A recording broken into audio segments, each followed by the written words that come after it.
Hello everybody and welcome to our webinar for preparing for FS and separation anxiety.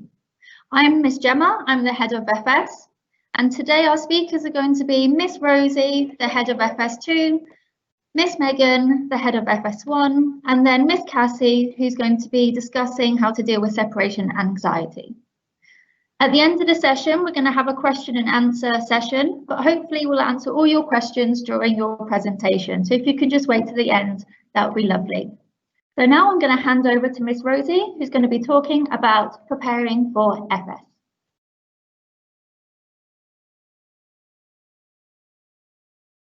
Thank you, Miss Gemma. First of all, everybody, I just wanted to say a very warm welcome to GEMS Founders School. We're so looking forward to having you and your child start with us in September. So a little bit of background on our FS department. We have 10 classes in FS1 and we have 14 classes in FS2. Each class has around 26 children. We have one class teacher and one teaching assistant in every class.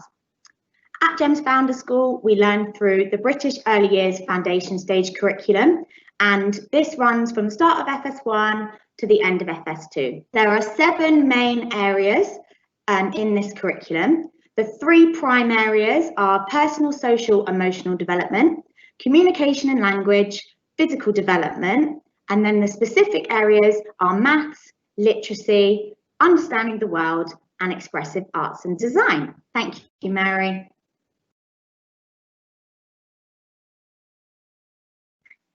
So I just wanted to talk to you about the uniform that children are to wear. I've put some pictures here for you to see. So children are to wear their school uniform every day except from their PE day. So when they're wearing their normal uniform, they need to make sure they have smart black shoes on and navy or dark coloured socks. When it's their PE day, they can wear their PE uniform and wear white trainers and white socks. The colour of their PE uniform depends on the house that they are in, and this information will be shared with you when you start school in September. The PE days will also be shared via the class teacher when you start. It's really important that children don't wear jewellery when they're at school. Our children are really active, always running around, so we don't want anyone to hurt themselves with, for example, earrings in their ear. Thank you, Mary. Moving on, I just wanted to talk to you about attendance. So every day we expect the children to arrive from 7:30 AM to 7:40. Any time after this, the child would be marked as late on the register. Also, FS children finish at 12:20, so they are not to be collected any later than this. If, for an example, you're running late, we understand that sometimes this may happen, but you must inform reception so that the teacher is aware of why the child has not been picked up. We ask you not to email as the teachers are really busy throughout the day and they might not pick up an email. So just let reception know and they will get the message to the class teacher. Also, if your child goes on the bus and you want to pick them up on a specific day, please make sure you let reception know by 10:30, just so the teacher doesn't send the child on the bus that day. Thank you, Mary. The next thing I want to talk to you about is absences. So it's really important that the children attend school every day, and we require an attendance level of 98 and above. Of course, if your child is sick or there's any reason why your child can't attend school, it's really important that you let the teacher know as early as possible. The teacher takes the register at 7:45, as I mentioned before. So you need to provide information of why your child is not at school, and then the teacher can mark this on the register. Also, our children are really fortunate that they get loads of holidays throughout the school year. So we ask for you only to plan family holidays or events during the school holidays. We want the children to get the most out of their learning experiences, so we expect them to be at school every day. Thank you, Mary. Okay, so parent communication is something that's really, really key at GFS and in our FS department. Every week, we send out a really detailed weekly note in both FS1 and FS2 so that you can have an understanding of the learning and the activities your child has been doing. We often get parents say to us, my child says they're not doing anything at school. And we say, look at the weekly newsletter. You can ask your child what they've done and seeing the activities that are on there. We also have a formal parent-teacher meeting once a term with each parent, just so we can discuss how your child is getting on, share the amazing learning that they're doing and the progress.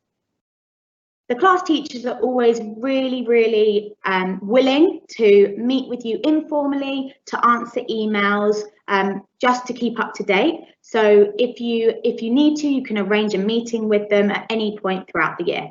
Next year, we're also going to be using an app called Seesaw, which is an amazing chance for you to see photos, videos of what your child's doing in school. You can also communicate with the class teacher informally, and it's just a really amazing app for you to keep up to date with how your child is doing at school. Okay, now I'm going to pass you on to Miss Megan, that's going to take you through some further things for the rest of the year. Thank you, Mary.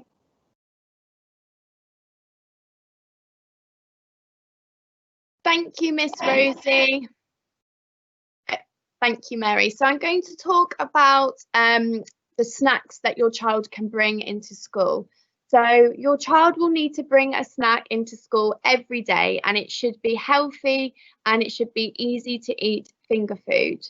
So things that you can send in with your child could be cut up fruit, pasta, cereal or cereal bars, sandwiches, meat, fruit juice, yogurt and chopped vegetables. Please try and avoid things like pizza, crisps, chips, burgers, candies and chocolates and cakes, because promoting a healthy lifestyle and healthy choices is really important to us here at GFS. So please understand that if you do send in an unhealthy choice, it's likely that we'll be sending it back home uneaten. Thank you, Mary.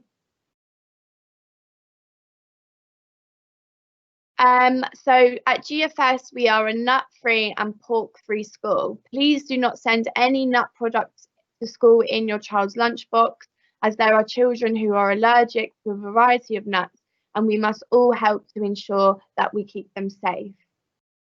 Please also make sure that your child can eat their snack independently. So that's why we ask for finger food, because if it's not finger food and they need to use cutlery and spoons and things like that, it can get messy and they can require help with it. Thank you, Mary.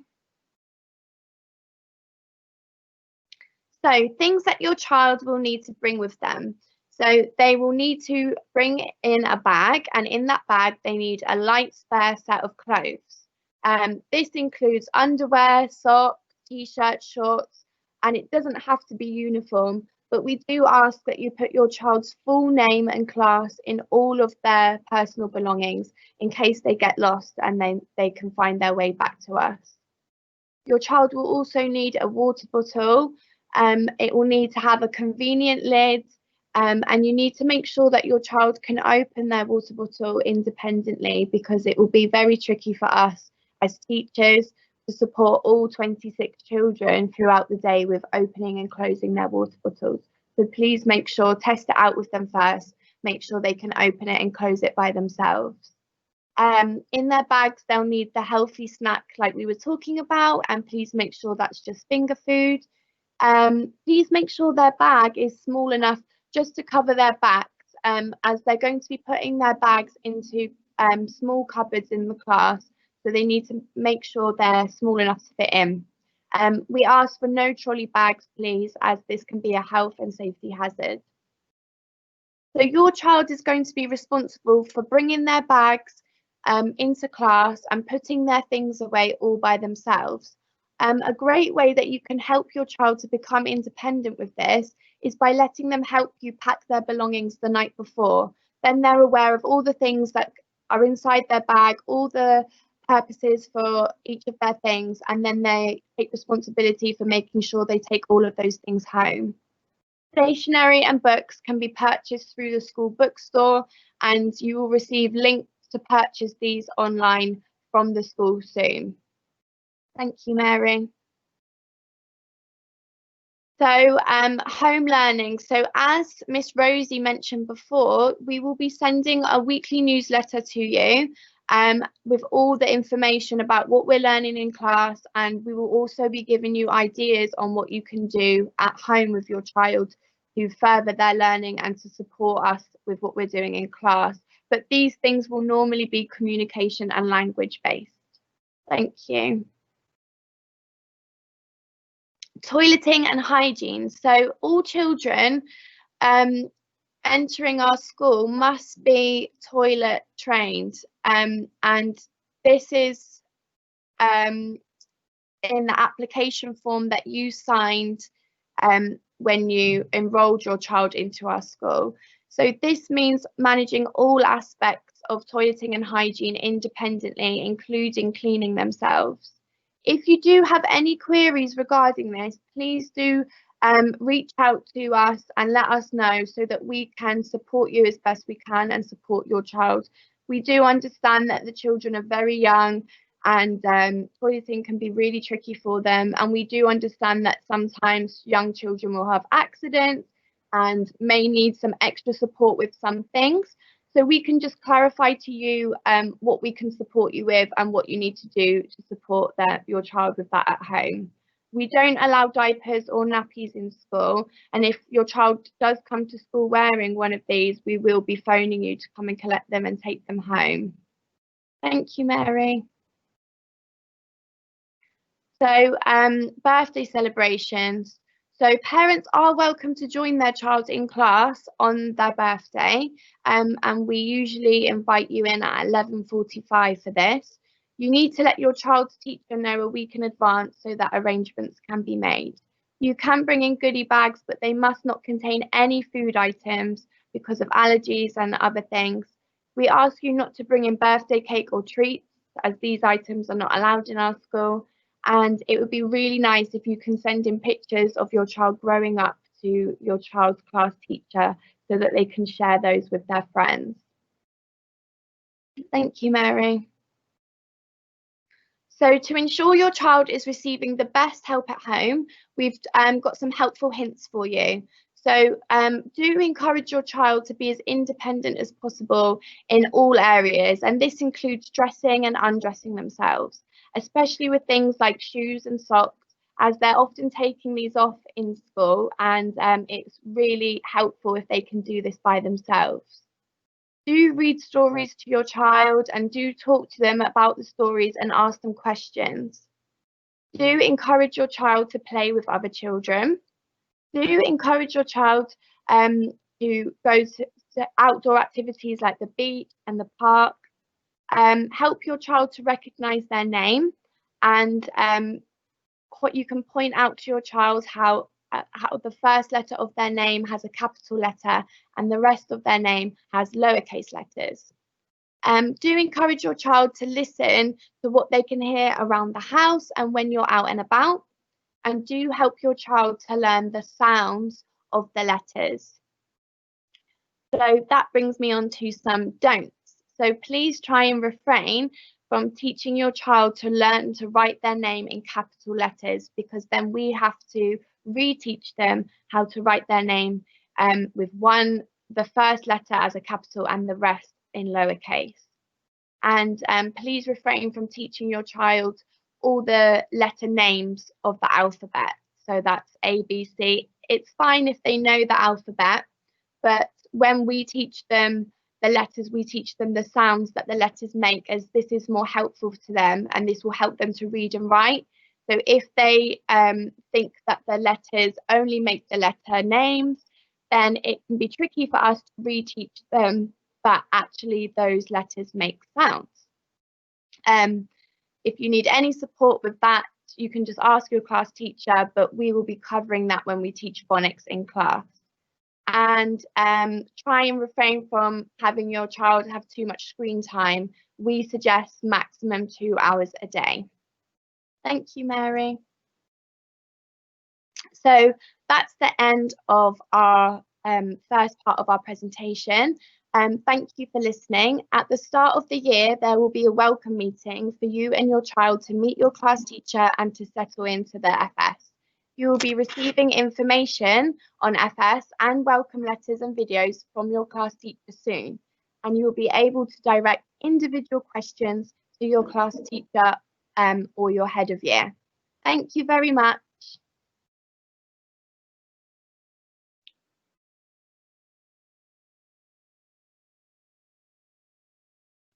Hi everyone, thank you Mary. Today we're going to talk about managing goodbyes and separation anxiety.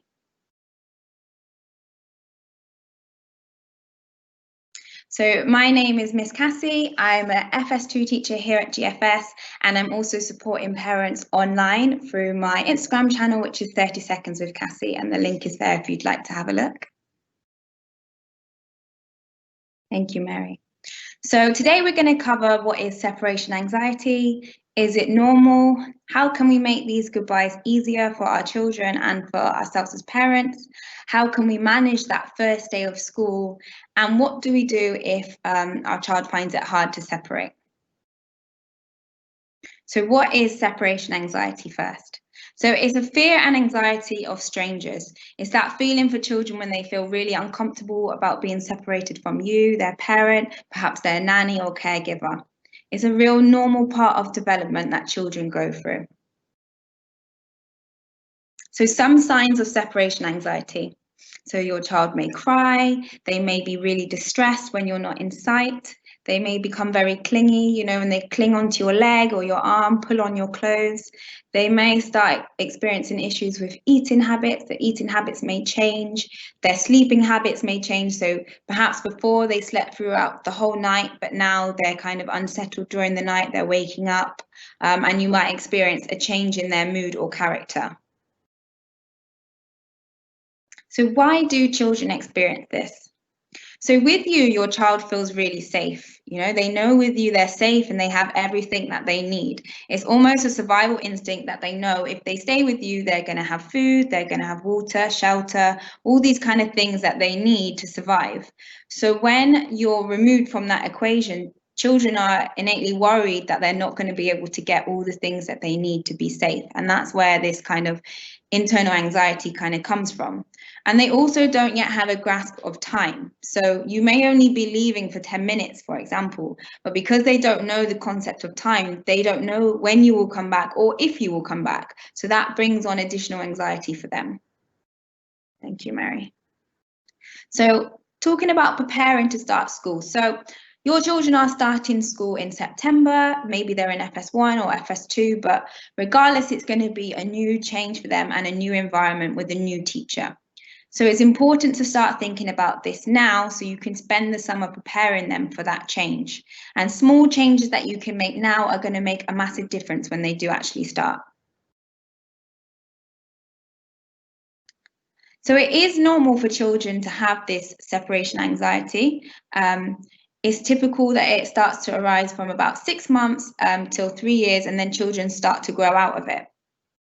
There's a quote here from Dr. Rudkin, and she says it's completely natural for babies and toddlers to cry when they part from their main caregiver. As babies get older, they're more able to understand that people and things exist even when we can't see them. So, you know, like when children are babies and you hide a toy, they think it's gone forever. They don't realize that it's just behind the cushion, for example. But as children grow older, they know that you still exist when you're not in sight, that objects still exist when they're not in sight. So they develop this understanding. Thank you. But what can happen for children, even though they grow out of this? For some children, when new experiences come about, their separation anxiety can re-emerge. So for example, when they're starting school, when they start a new activity club, if they're introduced to new people, for example, their teachers, maybe a new nanny or new friends that they're around a lot, new situations and events. So think about when children have a new sibling that can unsettle them, a bereavement or death in the family, or if they move homes. So these kind of things can unsettle children and make separation anxiety re-emerge. So when your children are going through these transitions, it's something to be aware of. So how do we prepare children? So we need to be aware of our own feelings. We need to think about how we're feeling personally about our children starting school, and are we anxious?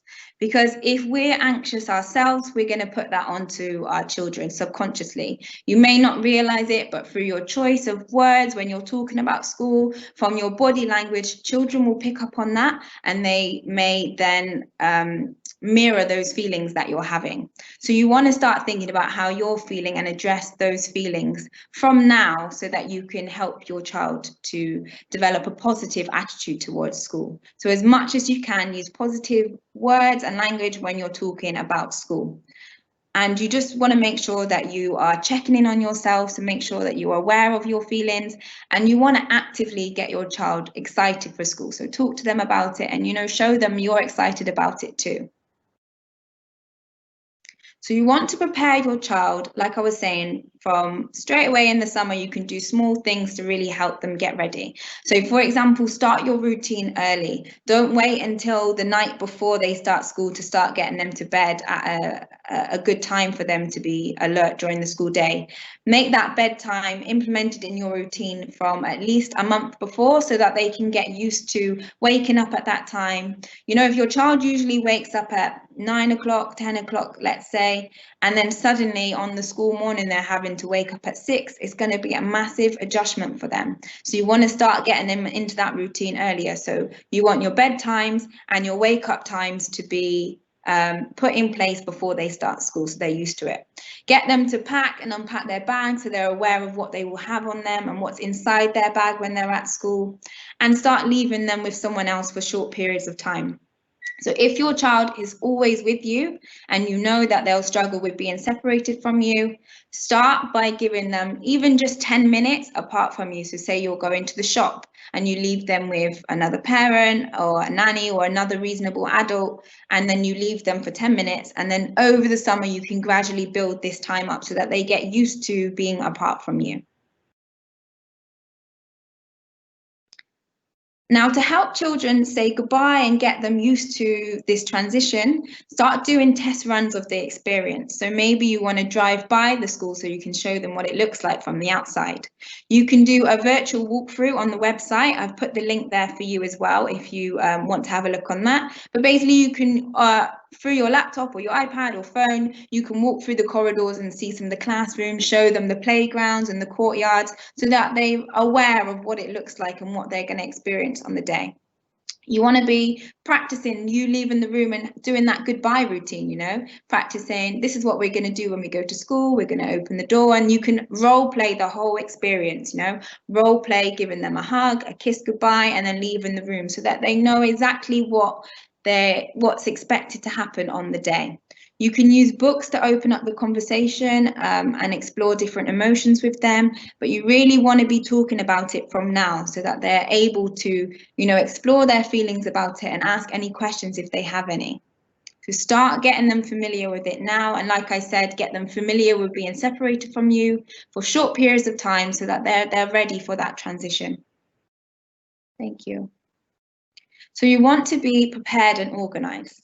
So you want to make sure that your child's needs are taken care of before they start school. So make sure that they're not hungry, they're not tired, they don't need the toilet, because all these things will make your child feel more agitated, and it will make their first day less smooth. You know, if your child is really tired, they're not going to feel as relaxed to start school on that first day. So make sure that they're not tired, not hungry, and they don't need the toilet. Make sure you yourself are not flustered, you know, so that you have everything ready to go, you're not running late, and so that will just make the whole process really smooth. If you're very flustered and you're running around before you start school, you're going to give that kind of mindset to your child that, you know, everything's last minute, we're rushing around and it's all a bit stressful. So you want to keep the day as calm and collected as you can. So some things that your children need to know. So they need to know when you're leaving. So try not to sneak out the room when you're going. Just tell them that mummy or daddy's leaving now and I will be back at the end of school. Let them know that you will always come back, because there's this fear for children that once you leave, you're not coming back. So let them know that you will definitely be back. And again, when we're preparing children through those run-throughs and having those moments without you when they stay with someone else, you're preparing them to know that you do always come back. You want to let them know that they're safe and that they can handle this new situation. So talking about it with them again, that's going to help. So key questions to make sure that you answer with your child: when you will be back, who's going to take care of them, so their teacher, and what they will be doing. So you can talk about some of the activities that they will do at school. So how to manage saying goodbye. So you really want to develop trust in their teacher. So you want to talk about their teacher at home in a really positive way so that your child becomes familiar with their name. If you have their picture, show their picture often so that your child becomes familiar with their face. And when you meet the teacher, show the child that you trust them. So, you know, your body language is going to do a lot of the talking here. So how you greet the teacher, you know, be warm, be smiling, you know, be really positive and excited yourself, and that will help to influence your child. So the drop-off routine. So this is just a suggestion on how you can structure that time when you drop them off in class. So settle your child in the class, show them around, they can put their bag away, use lots of positive language like I was saying, show them an activity you can do, and then tell them you're going to leave. Give them a hug and a kiss, and you can say goodbye, and then you can leave. So start acknowledging your own feelings with this. So you may feel worried, guilty, you may feel upset, especially if your child gets upset. You might be overwhelmed or frustrated. You might experience self-doubt or anxiety. So it's important that we register our own feelings so that we're prepared for them. So for example, when you drop your child off, if they are distressed and you leave, the class teacher is going to look after them. They're in really good hands. And you want to make sure that your own feelings is not going to kind of take over that situation. So sometimes we find that parents will then look in the door afterwards, and then even after their child's settled, if the child then sees them through the door, this can unsettle them as well, because then they've been reminded that you're there. So what you want to do is, it's okay to feel those feelings, but follow through on the method that you're going to follow when leaving your child, and know that the teacher's always going to contact you if there's any issues. And also just know that, you know, separation anxiety is really normal for children starting school. It's not a big problem, and actually it shows that your child is bonded with you. You know, they feel really safe with you, which is good. And also, on the other hand, some parents feel that if their child doesn't cry when they leave, they feel like, oh, that their child's not bothered that they're leaving. But actually, it's really positive, because it means that you've built in your child, and through your discussions, that school is a safe place, and so they feel comfortable there. So either way, you know, it's positive what's happening, and, you know, just acknowledge your feelings and then slowly, you know, work to overcome them. Thank you, Mary. So what to do if your child gets distressed? So definitely remain calm. Again, like I was saying, if you get flustered, you'll make the situation worse because you're raising that stress in the classroom. So try and remain calm. Try and redirect your child. So maybe you need to talk to them about something else that's happening, or show them something else in the classroom to kind of take their mind off it. And then when you leave, smile confidently. So like I was saying before, acknowledge your feelings. And even if you are feeling really sad, if you're worried, you know, try and confidently smile and wave goodbye, so that you don't show them that you're having those feelings, so that they still can associate the classroom as that safe and positive space. So try and show understanding to the way your child is feeling as well. So, you know, if they are crying, validate their feelings. Let them know, I know that you're really sad that I'm leaving, but you're going to have a great day with your teacher, and you're going to make lots of new friends. So you let them know that you understand how they're feeling, but you know that something great is coming for them. And also you could give them something to look forward to at the end of the day. So when I pick you up, we're going to go swimming. So again, because they don't have that time concept, they can hang on to the fact that after I finish school, I'm going to be doing this, which is great. And try not to use like rewards like chocolate and sweets. Try and reward them with something nice at the end of the day that you can do together, because it's you that they're missing. So some tips to help your child relax. So you could leave a keepsake in their bag, maybe a family picture, small teddy or blanket. Let them know to keep that in their bag so that it doesn't distract them in class, and maybe have a word with their teacher about that beforehand, just to check it's okay. You could try spraying perfume on their clothes so that they can still have your scent on them, and that might comfort them as well. Thank you, Mary. Okay, so you really want to be consistent. This is really key. So like I was saying before with the drop-off routine, you drop them off, you hug and kiss them goodbye, and then you leave. And you're going to keep this the same every day. Like I said, don't hang around and look through the door, because this can really unsettle children. If they know that you're just waiting outside the door and that you come in every time they cry, they're going to continue to recreate that experience because it gets your attention. So you really don't want them to see you once you've left the room. They need to know that, okay, mum or dad's left now, and now I'm in school. So if there are any issues, the teacher will definitely call you. So please don't worry about your children. Make sure that you return on time. This is really key in managing separation anxiety. If you can imagine as a child, you're a bit nervous about starting school. Your mum says they're going to pick you up at the end of the day, and then the end of the day comes and all the other children gets picked up, but you're left waiting. That is going to massively affect the child because they're worried now, am I actually going to get picked up? So especially at the beginning, it's really key that you come on time so that they associate at the end of the day when all the parents come, I go home too. Your child should know what to expect every day. You want these routines to be consistent, and that's going to reduce the anxiety. So every day should follow the same structure. And you can use praise as a really powerful tool to motivate children to continue to exhibit these positive behaviours. So every time you know your child puts their bag away themselves, or they wave goodbye without a fuss, or they come in the morning and they say good morning to their teacher, every time they do something positive and they're moving forwards towards settling into school, use lots of praise to encourage this behaviour even further. And here are just some books that you can read and share with your children to help with that transition. We will share these after too. Thank you. And finally, just be positive.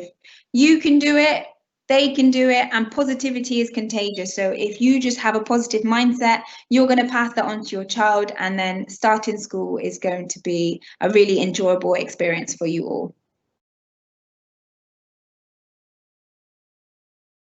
So thank you for listening to me today. If you need any more support, I'm happy to help. Just send me a message on my Instagram there.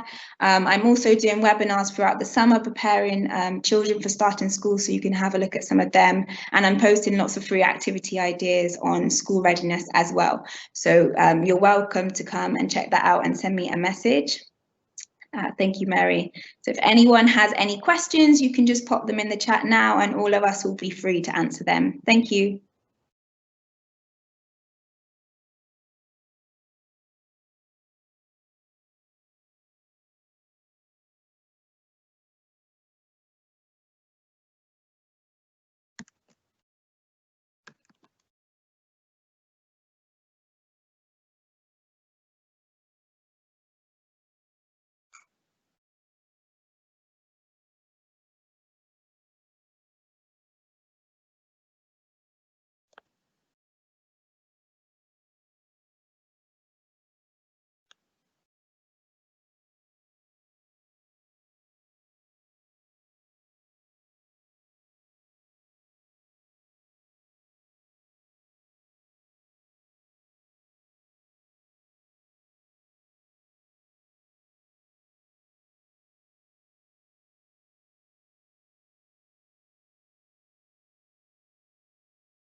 I'm muted, I apologise. At the moment, we have no questions, so it must mean that we have answered all your questions that you were wondering in our presentation. Thank you so much to our speakers. They were absolutely amazing.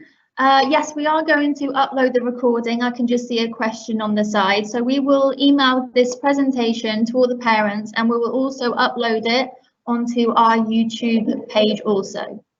So thank you so much for coming. I hope you were all, hope you found it very, very useful.